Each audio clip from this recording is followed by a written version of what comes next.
하박국 1장 12절에서 17절 말씀을 보겠습니다. 하박국서 1장 12절에서 17절입니다. 같이 읽겠습니다. 시작. 선지자가 이르되 여호와 나의 하나님 나의 거룩한 이시여 주께서는 만세 전부터 계시지 아니하시나이까 우리가 사망에 이르지 아니하리니 여호와여 주께서 심판하시기 위하여 그들을 두셨나이다. 반석이시여 주께서 경계하기 위하여 그들을 세우셨나이다. 주께서는 눈이 정결하심으로 악을 참아보지 못하시며 폐악을 참아보지 못하시거늘 어찌하여 거짓된 자들을 방관하시며 악인이 자기보다 의로운 사람을 삼키는데도 잠잠하시나이까. 주께서 어찌하여 사람을 바다의 고기 같게 하시며 다스리는 자 없는 벌레 같게 하시나이까. 그가 낚시로 모두 낚으며 그물로 잡으며 투망으로 모으고 그리고는 기뻐하고 즐거워하여 그물에 제사하며 투망 앞에 분향하오니 이는 그것을 힘입어 소득이 풍부하고 먹을 것이 풍성하게 됨이니이다. 그가 그물을 떨고는 계속하여 여러 나라를 무자백에 멸망시키는 것이 옳으니까. 아멘.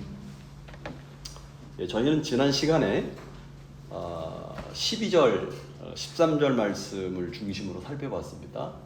그 말씀을 통해서 하박국 선지자가 비록 남유다가 죄를 저질렀지만 그럼에도 불구하고 아주 멸망하지 않아야 되는 이유를 바로 여호와 즉 언약의 하나님이시고 만세 전부터 계신 영원하신 하나님에게 두었음을 살펴보았습니다. 하박국 선지자는 남유다라고 하는 이 교회 공동체 존립 여부를 하나님의 존재다 기초를 두면서 언약의 하나님은 영원하시기 때문에 우리 역시 망할 수 없다 하는 말씀에 대해서 지난주 좀 살펴봤습니다. 그래서 오늘 본문 14절을 보면 주께서 어찌하여 사람을 바다의 고기 같게 하시며 다스리는 자 없는 벌레 같게 하시나이까? 라고 하박국은 질문합니다. 하박국 선지자는 바벨론 사람들의 악행에 대해서 구체적으로 서술하고 있습니다. 다윗 시대의 영광과 권세는 기억 속에 있을 뿐 현재 유다 백성은 바벨론에게 삼킴을 당하는 자리로 내몰렸음을 한탄하고 있습니다. 그래서 사람을 바다의 고기 같게 한다, 다스리는 자 없는 벌레 같게 한다 이렇게 말합니다. 여기 다스리는 자가 없다는 말은 주인의 보호를 받지 못해서 원수에 대해서 지킬 만한 도피서나 어떤 막을 길이 없음을 의미합니다. 하박국 선지자는 이런 얘기를 하는 겁니다. 의인이 악인들 틈에 끼어 산다고 해서 그가 주인이 없냐 이야기합니다. 이스라엘의 악행들 속에서 의인들이 살아가고 있고 이들은 여전히 하나님의 백성들이고 하나님의 백성들은 자신의 주인을 자신의 왕을 하나님으로 삼고 있는 사람들입니다. 그런데 이들이 아버지가 없어서 주인이 없어서 환난이 닥칠 때 그냥 죽어야 하느냐 하는 것입니다. 어떻게 하나님의 택한 백성이 바다의 물고기 마냥 아무나 잡아먹도록 하십니까? 어떻게 다스리는 자 없는 벌레같이 여기십니까? 묻는 것입니다. 남유다는 바다의 고기처럼 다스리는 자 없는 벌레처럼 이방인에 의해서 유린을 당하고 고통을 받고 있고 이방인들은 그것으로 인해서 기뻐하고 즐거워하는데 하나님은 왜 잠잠하시느냐고 하박국 묻고 있습니다. 15절을 보십시오. 그가 낚시로 모두 낚으며 그물로 잡으며 투망으로 모으고 그리고는 기뻐하고 즐거워하여 라고 말씀합니다. 이 말씀이 여기 14절과 연결되어 있죠. 바벨론 사람들을 그물로 바다의 물고기를 잡아 올리는 어부에 비유하고 있는 반면에 유다 백성은 낚시 바늘이나 그물에 걸려서 죽음을 기다리는 물고기와 같다라고 말합니다. 비슷한 비유가 구약 성경에 예레미야서에도 발견됩니다.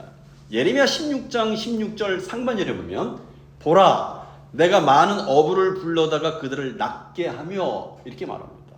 하나님이 유다를 심판하시고자 유다 백성을 낚을 바벨론 사람들을 유다 땅으로 보내신다는 얘기입니다. 그런데 바벨론 사람들은 마치 어부들이 물고기를 잡듯이 잡고 기뻐하고 유다 사람들을 잡고서 기뻐하는 잔인한 사람들이라고 말합니다. 같은 의미로 오늘 본문 15절에도 그가 낚시로 모두 낚으며 그물로 잡으며 투망으로 모으고 그리고는 기뻐하고 즐거워하고 있다 이렇게 말하고 있습니다. 그래도 16절을 보십시오.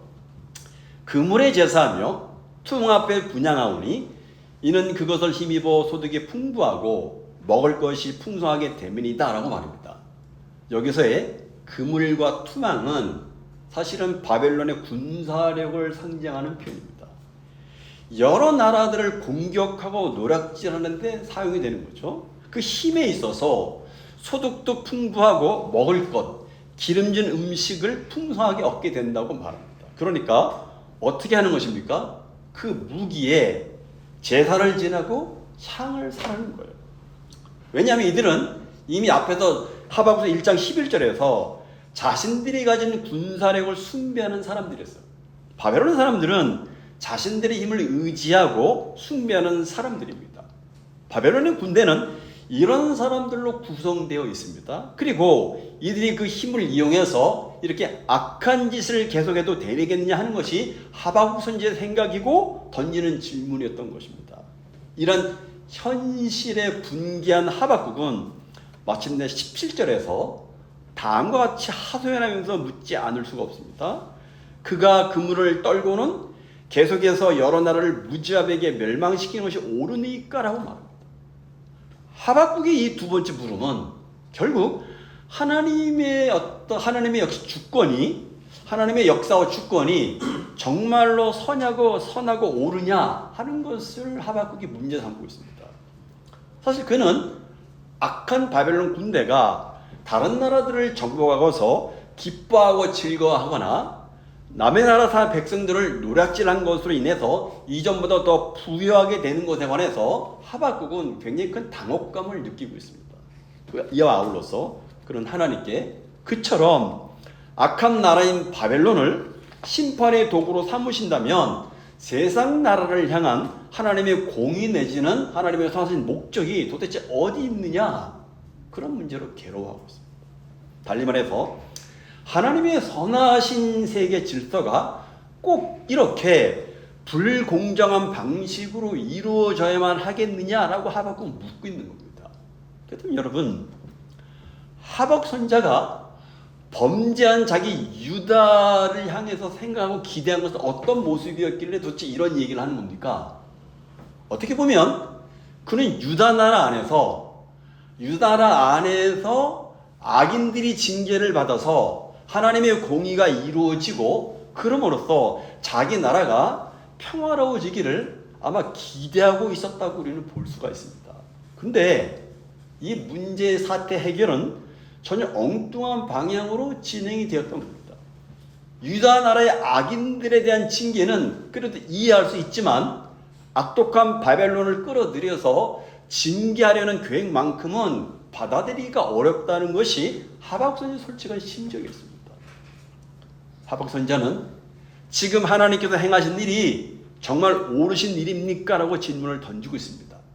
여러 나라를 무지압에게 멸망시키는 것도 다 하나님의 통치 안에 이루어지는 것이지만 그렇게 되면 그 악한 민족이 더 잘 되는 것인데 이것이 하나님의 의로운 통치가 정말 나타나는 것이냐 묻고 있는 거예요.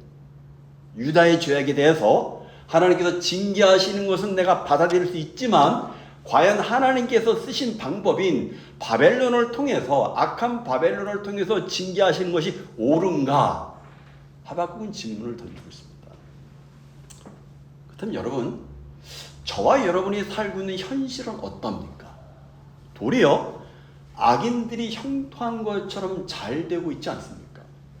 실제로 우리는 이런 현실을 많이 보고 있지 않습니까, 여러분? 악인들이 형통하다는 말은 상대적으로 의인들이 더 고통을 많이 당한다는 것을 의미합니다. 힘 있는 악인이 형통하면 힘없는 연약한 사람들의 고통도 가증되는 거죠. 성경에 보면 이런 악인의 형통 때문에 고민하는 사람들이 있었습니다. 대표적으로 시편 73편에 보면 이런 악인의 형통으로 인한 갈등과 고민과 질문이 나옵니다. 73편 3절에 보면 악인의 형통을 이야기합니다. 하나님의 공의의 통치가 이루어지고 있다면 오히려 악인이 고난을 받고 재난을 당하고 해야 되는데 오히려 악인이 형통하고 잘 되는 거예요. 강포를 행하고 오만하게 사는데도 오히려 건강해 보이고 더 잘 되고 더 사람들이 행복하고 재앙도 없어 보입니다. 이것을 보고 하나님의 뜻대로 살고자 하는 사람들은 고민을 하지 않을 수가 없다고 말합니다. 이 땅의 현실이라는 것이 이런 것입니다. 사람들의 눈에 보기에 이해할 수 없는 일들이 굉장히 많이 일어납니다. 여기에 대해서 우리는 두 가지 태도를 취하는 것이 중요합니다. 하나는 이런 현실이 벌어지고 우리는 이런 현실 가운데 살아가고 있고 이런 현실 앞에서 신앙이 있는 사람은 당연히 하나님께 눈을 돌릴 수밖에 없는 하나님의 주권과 하나님의 섭리를 믿고 점점 하나님의 마음과 생각과 관점으로 모든 것을 바라보고 해석하는 거예요. 그러면 우리 신앙이 성장해 나가게 됩니다. 또 다른 하나의 태도는 우리 자신을 돌아보는 기회로 삼는 거예요. 여러분 만약에 하나님이 이방인에 대해서 즉 바벨론에 대해서 심판을 하신다면 유다는 어떻게 될까요, 여러분? 한번 생각해 보세요. 하나님이 악한 바벨론을 심판하셔. 그러면 범죄한 유다는 어떤 생각을 하게 될까요? 어떻게 받아들일까요? 유다는 당연히 자기들은 하나님의 백성이기 때문에 괜찮은 것이고 바벨론은 이방인이기 때문에 심판을 받은 것이라고 생각할 뿐이지 그들은 자신들의 죄를 돌아보지 않고 여전히 세상적인 가치관, 사고방식, 라이프 스타일을 가지고 변화가 없는 채 여전히 죄악된 생활을 할 수밖에 없는 거죠. 그렇다면 여러분, 우리는 어떻습니까? 우리는 어떤 생각과 어떤 기대를 가지고 살아가고 있습니까? 신자는 복을 누리고 악한 사람들은 심판을 받아야 합니까? 물론 그렇습니다. 신자는 영원한 복의 세계로 들어갈 것이고 이방인은 멸망으로 들어갑니다. 하지만 과연 신자인 우리가 그 복을 누릴 자격이 있는가 한번 물어봐야 돼요. 우리는 과연 하나님을 믿지 않는 세상 사람들부터 더 나은가? 특히 본문 16절에 보면 이방인은 그물에 제사하고 투망 앞에 분향합니다. 그러면 여러분 왜 그들이 그물에 제사하고 투망하게 분향합니까?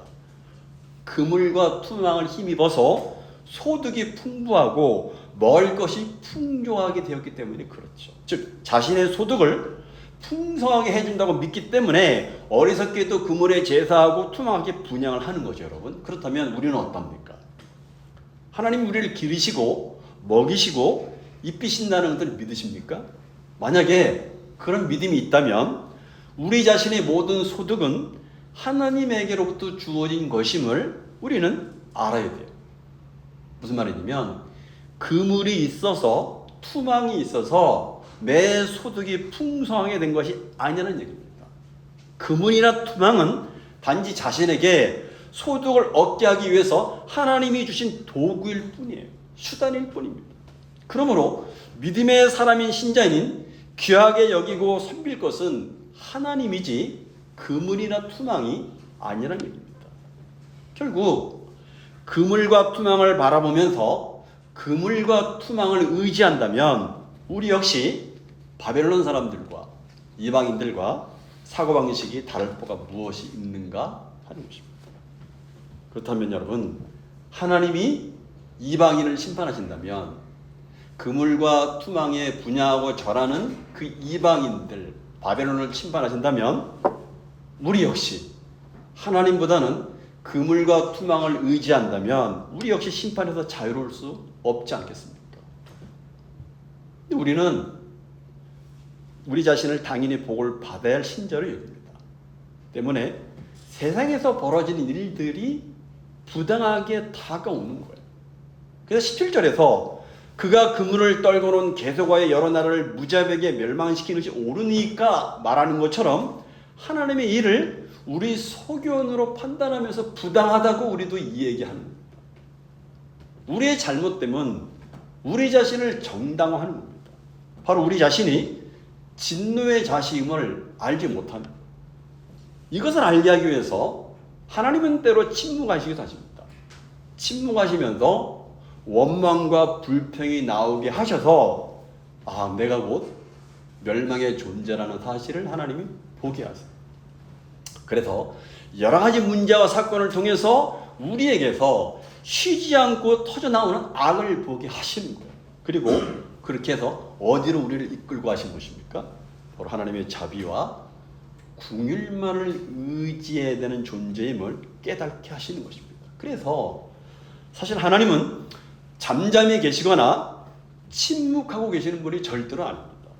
우리 마음이 십자가로 향하도록 하나님의 긍휼과 자비를 향하도록 쉬지 않고 일하시고 인도하시는 분이십니다.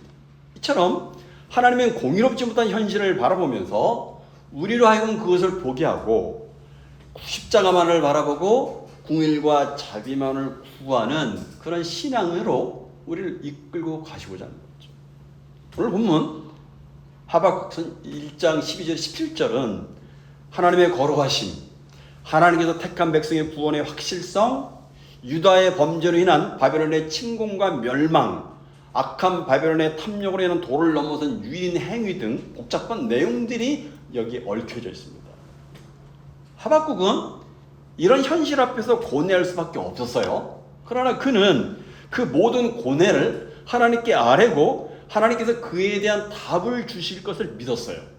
하나님이 주시는 답은 이어지는 하박국 2장에서 제시되고 있지만 본 단락은 미완의 내용으로 일단락이 됩니다.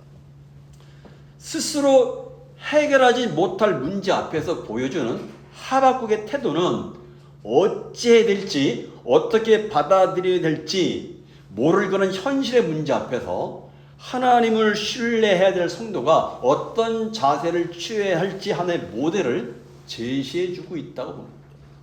우리가 살아가는 삶의 자리에서 이것은 이거야, 이것은 이렇게 하면 돼 라고 할 수 없는 모호한 것들이 너무나 많습니다. 그리고 답답하고 애매한 현실에 직면할 때가 굉장히 많습니다. 너무나 자주 그런 일들이 그때마다 우리는 영원하신 하나님의 진실하심, 하나님의 의로우심, 하나님의 온전하심, 하나님의 선하심을 헤아려야 됩니다. 그리고 그분께 우리가 직면하여 고뇌하는 문제, 아파하고 답답해하는 문제를 정직하게 주님께 아뢰야 됩니다. 그리고 하나님의 신실하심을 믿으며 믿음으로 기다려야 됩니다. 이것이 우리의 연약함을 정직하게 인정하며 모든 문제 해결자신 하나님을 참으로 인정하는 신자가 취해야 될 가장 기본적인 자세라고 말할 수 있습니다. 혹시 요즘 이해할 수 없는 문제에 직면하고 계십니까? 하나님의 신실하심을 믿고 주님의 뜻이 이루어지기를 인내하며 기다리는 그런 믿음을 달라고 하나님께 기도하시기 바랍니다. 기도하겠습니다.